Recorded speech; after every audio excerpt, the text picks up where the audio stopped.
SB4 Media, Tuggussa Enssonga.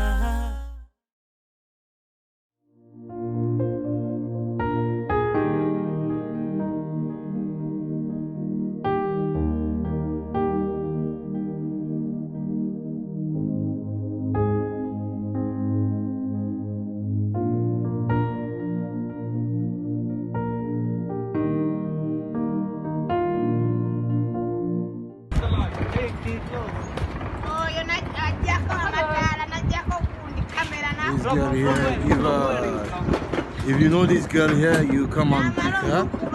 She's from, I think she's from Uganda. She's in Chaja and California.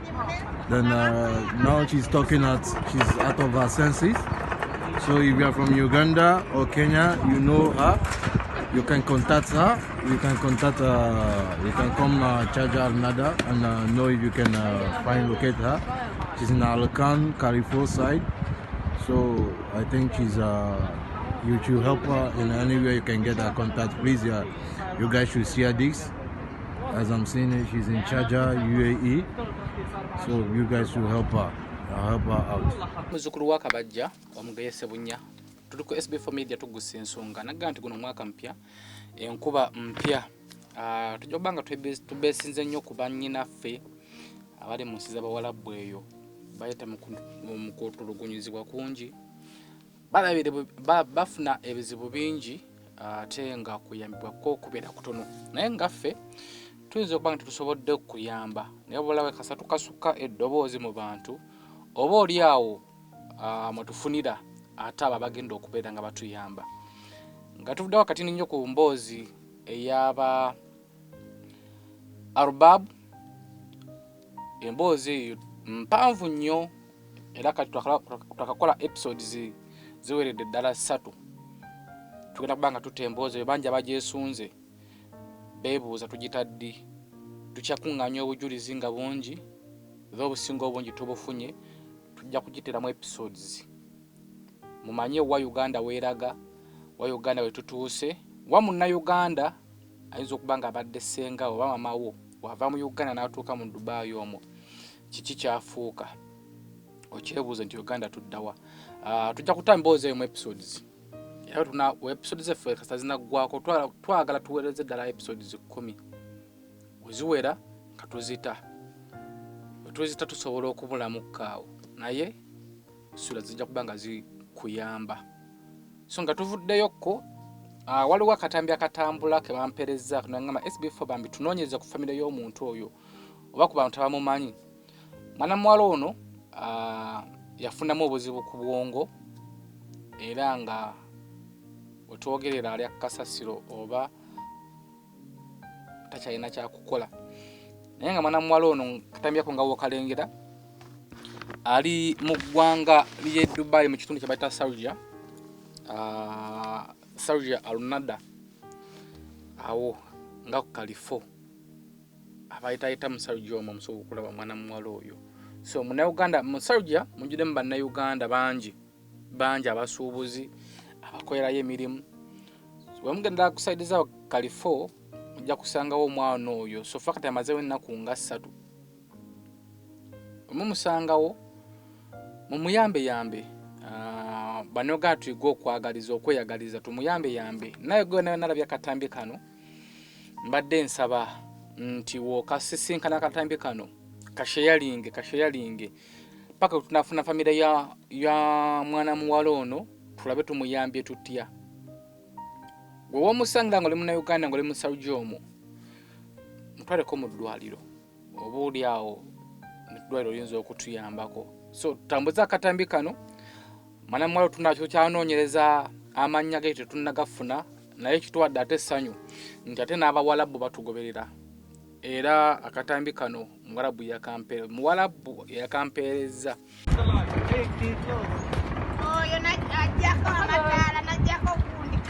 This girl here, if you know this girl here, you come and pick her. She's from, I think she's from Uganda. She's in Chaja and California.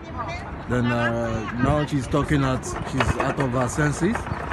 So if you are from Uganda or Kenya, you know her. You can contact her. You can contact you can come Chaja Nada and know if you can you can contact her. You can come Chaja Nada and know if you can locate her.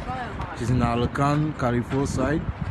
So I think she's you should help her in any way you can get her contact. Please, you guys should share this. As I'm seeing it, she's in Chaja, UAE. So you guys should help her. Help her out. Chituwe sanyu okubeera nga ate abantu abo batugoberera ne basima byetukola batulaba byetukola dholumu byetwogera tabiwulira naye embozi zetukola naddala waliwo mbozi nakola nga ndi mu Dubai omwo eyamwana yali asula waggulu ku rooftop yampa following mu bantu abo ne banzikiriza mudho tebawulira byetwogera naye nga balaba waaka waffe era tujja kwongera maaso okubaweereza. So tambuza akatambi kano katambuze katuke ku family y'omuntu oyo ya mwana mwala oyo family kasamala bakatambi kane nabazo ku screen yako contacting turabe engege tusobola okubanga tuyamba mwana mwala oyo nago no Uganda go nawe nali eyo ngoli mu Dubai oba Saudi oba Alain no sanga muna Uganda munonga ali mbuzibu tubayambeko tujjemu embeera eri egamba nti simanyangaze nako okuyamba tubayambeko oyinza okumusanga nga ali mbuzibu nengo wenamu olw'ataano muweeko olw'abiri tweyagalize eno ensi tekungulwa ate era teri ssente zimala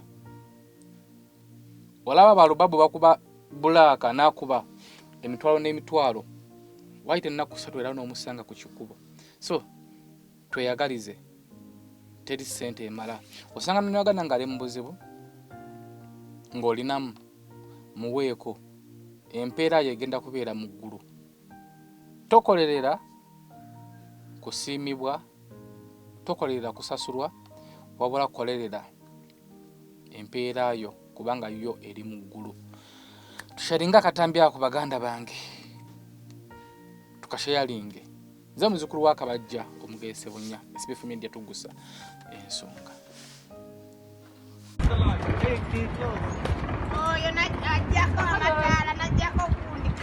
This girl here, if you know this girl here, you come and pick her.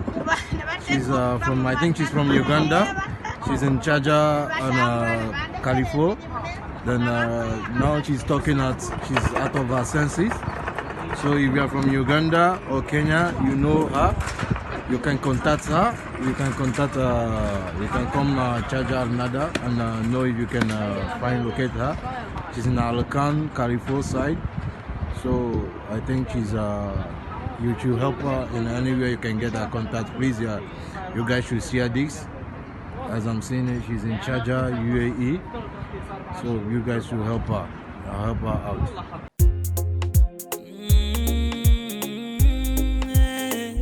SB4 Media, Tuggussa Enssonga.